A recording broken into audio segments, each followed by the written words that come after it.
Hey, what's up, everybody? True Boxing here. Thank you for coming back to get hit with the truth. So today, doing the what's next on the undefeated Sebastian Fundora. He's 6'6", fighting at 154 pounds, if you can believe that. And the guy is coming off of maybe the biggest win of his career, scoring a hard-fought 12-round unanimous decision over previously undefeated Sergio Garcia. That was on the Tank Davis versus Tank Davis versus Isaac Cruz undercard.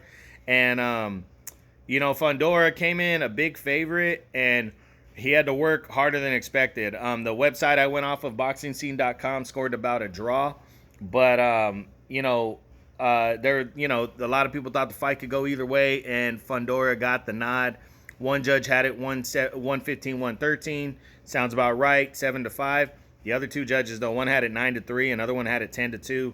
Way off from what I read regarding the fight. But be that as it may, Sebastian Fundora is on his way to potentially a title shot next. So let's run through the top 10 at 154 and see what's next for the towering inferno, Sebastian Fundora, following that win. So we start with the number one, Jermell Charlo. Charlo doesn't want anything to do with Fundora, but he might have to deal with him at some point. But as of right now, Charlo is fighting Brian Castano for the undisputed title in a rematch in February. After that, I'm not sure. It just depends on what the biggest fight for Charlo is. If he wins, and if he loses, I think he's moving up in weight for sure.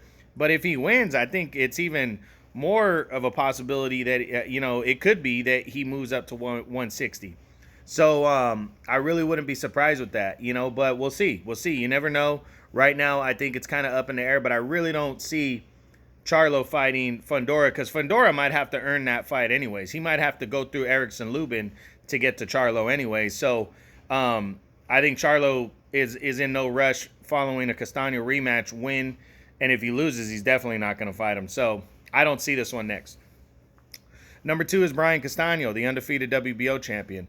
Win or lose as well, I don't see Castano fighting Fundora next. Castano has that kind of style to give Fundora trouble, but he's taking on Charlo next. If he beats Charlo and becomes the undisputed champion, is he going to want to face off against Erickson Lubin or what's his name next? Fundora may not. I know he's got a mandatory with Tim Tszyu with the WBO, so I don't know. Like I said, I think there's a good chance that Fundora is going to have to go through Erickson Lubin before he gets to somebody like Castano.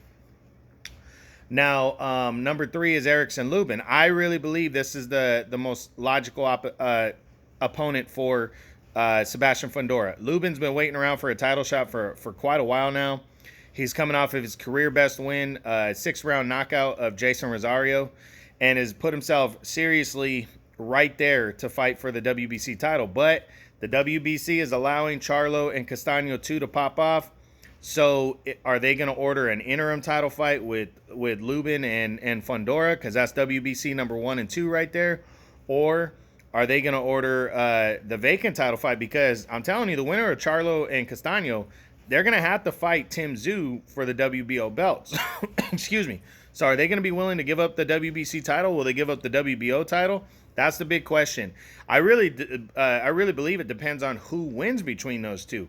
If Castano wins, I don't think he's going to care too much to give up the WBC belt. But then again, maybe he will care because he's a PBC guy, and they'll want him to fight PBC fighters like Lubin or Fundora.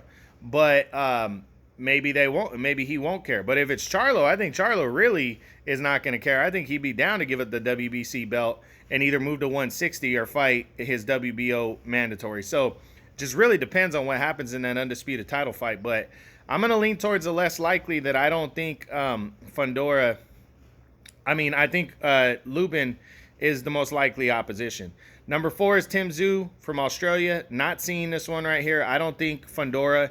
There's no way. Fundora's lined up for the WBC belt, and Tim Tszyu's going to be fighting for the WBO belt. So I don't see Tszyu and Fundora locking horns. Number 5 right now is former champion Patrick Teixeira. Not seeing this one. I like the matchup, though. Two lefties. I like that matchup, but Teixeira's a golden boy guy. Fundora's with the PBC. Not seeing this one. Number 6, Terrell Gausha. This one's interesting. I would not be surprised if Terrell Gausha and Sebastian Fundora got made. They're both PBC guys. Gausha's coming off of a big second-round TKO victory over Jamonte Clark, who, interesting enough, fought to a draw back in 2018, 2019 with Fundora. So Gausha, he might, to move up the ladder some more. Plus, that's a guy Erickson Lubin beat by a decision. Fundora might want to prove himself against a guy like Gausha to leave no doubt that he's at the top of the division. So that's one to pay attention to and look out for right there. Now, I got Fundora at 7. Number 8 is Kurbanov, who beat Lee Smith. Kurbanov was going to fight Patrick Teixeira next. That fight got postponed until next year. Most likely these two guys are going to lock horns early next year, so I don't think we're going to see Kurbanov and Fundora at all. Liam Smith likely going to fight Jesse Vargas next. He's also a DAZN guy. They would have to work with the PBC. I don't see that one. And then number 10 would be a rematch with Sergio Garcia, which I don't think that's warranted. Golden Boy and PBC, unless the WBC mandates a rematch, I don't see the two sides getting together. So for Sebastian Fundora, I think 2022 is going to be an interesting year for him.